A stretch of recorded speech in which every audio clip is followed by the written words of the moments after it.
Ever eat all you could at an all-you-can-eat buffet?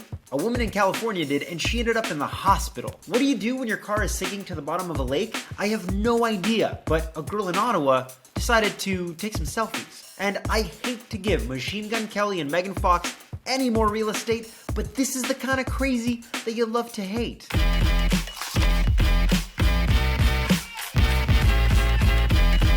Welcome to Take 3. I'm Alex Melki, and this is the show that gathers the craziest, most interesting stories from around the internet this week that you're gonna want to share in your group chat. And I'm not alone. Today, I'm joined by host, digital creator, and exceptionally charismatic Devo, as well as the funniest and fastest rising comedian in Montreal, Michelle Furtado. Michelle, introduce yourself. Who are you? Hello, I'm Michelle, as you just said. I do short skits on TikTok, Instagram, bilingual. You may know me that I talk like this, but now I'm talking like this for today. So. And Devo, what you got? Your boy, man, entertainment host, digital creator, man, representing the sick side. You know, trying to act young, sexy, trying to do my thing. You know what it is. You know what it is. It's working.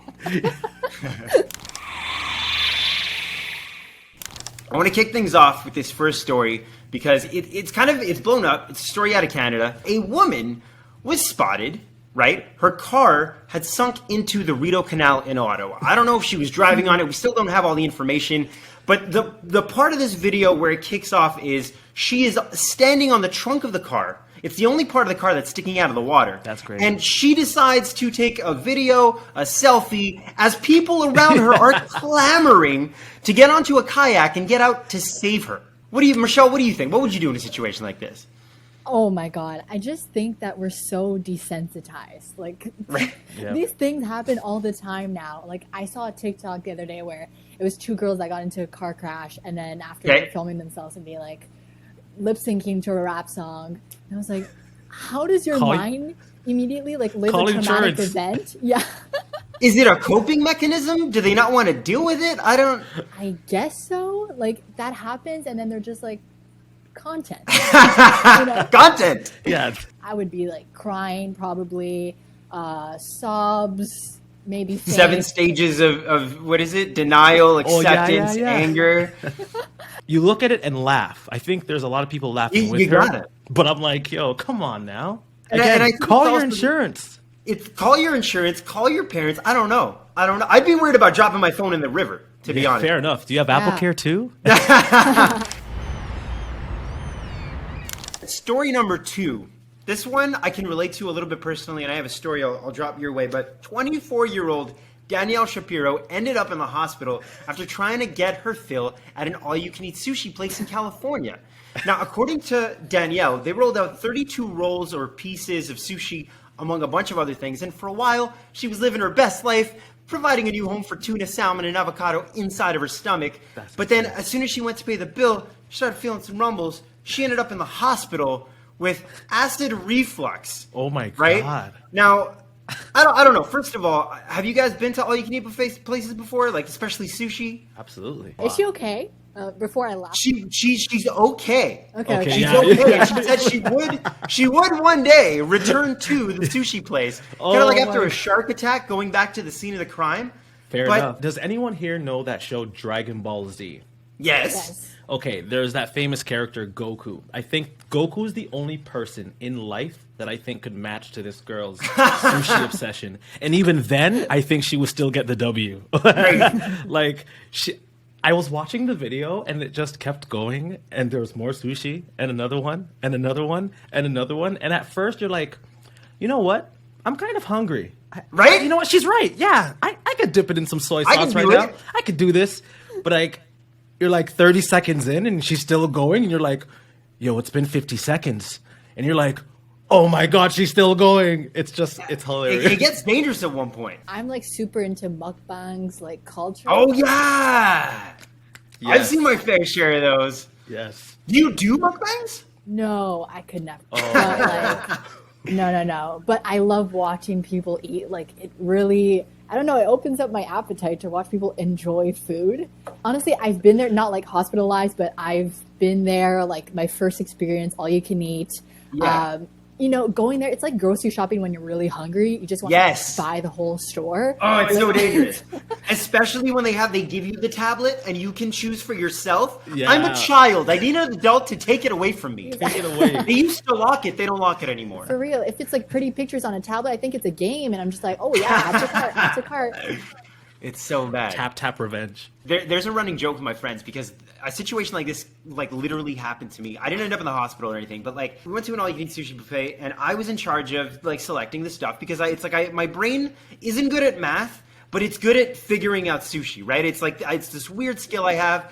Turns out this is the one time that it went completely awry. So I'm looking at the thing, it was a paper, all right? And I'm looking at it and it's like rolls. And so in my head, for some reason, a roll is a piece of sushi. Turns out it's those cones. You know those big ass cones? Yes. I ordered 25 of these salmon cones. And so he brings the first plate. And I'm looking at it and I'm like, A, that's not what I ordered. B, that's a lot of food. And C, I don't know if this is actually still true, but they charge you $1 for each piece that you don't eat. So the terror of having to pay even $1, okay? I don't get the principle.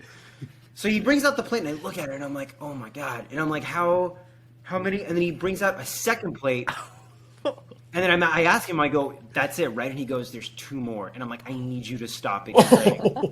He's like, okay, but you have to eat these. Yeah. And so I did. Wow. I sat there. I didn't eat anything else except those 20 massive rolls. The worst part about this, and I still feel bad about this today, is that I enjoyed it. Yeah, I was satisfied at the end and maybe even still a little hungry, which says more about me than it does about the situation. But all right, let's move on to the last story. And this is the one that I hate talking about Machine Gun Kelly and Megan Fox because I feel like it's being force-fed down our throats. He custom-made a ring for Megan Fox where the inside of the band has thorns on it so that if she ever takes it off, it causes a great amount of pain. The reason is because he believes love is pain. And I don't know, they drank each other's blood right after he proposed, which I don't know if you saw that proposal. That was one of the most awkward things I've ever seen. Did they do it in a Foot Locker? He says love is pain, but he's like, if you divorce me, divorce is not painful enough. No. Before I give you your alimony, you just have to go through a little bit of physical pain. They were on the cover of GQ. Yes. And what's that all about? Oh my God. There's so much to talk about and to unpack. There's so much. Just from that. First of all, the picture, it's her pointing a gun to his penis. Right. Yeah.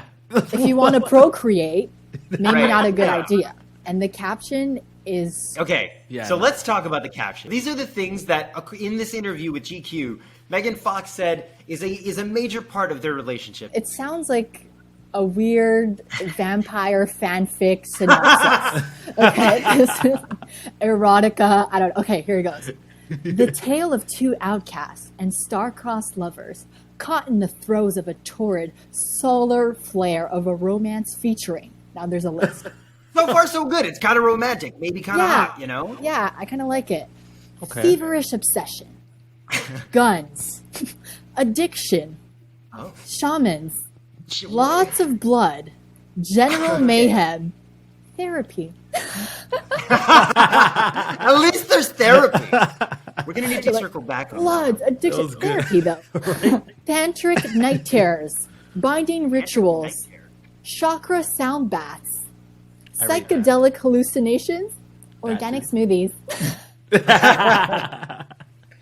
And my favorite one, the kind of sex that would make Lucifer clutch his rosary. I just have so many questions, beginning with, do they intermingle? Is the blood and the guns and the shamans involved in the sex that would make Lucifer clutch his rosary? Wasn't Jennifer's body, the whole plot was her drinking men's blood to stay young?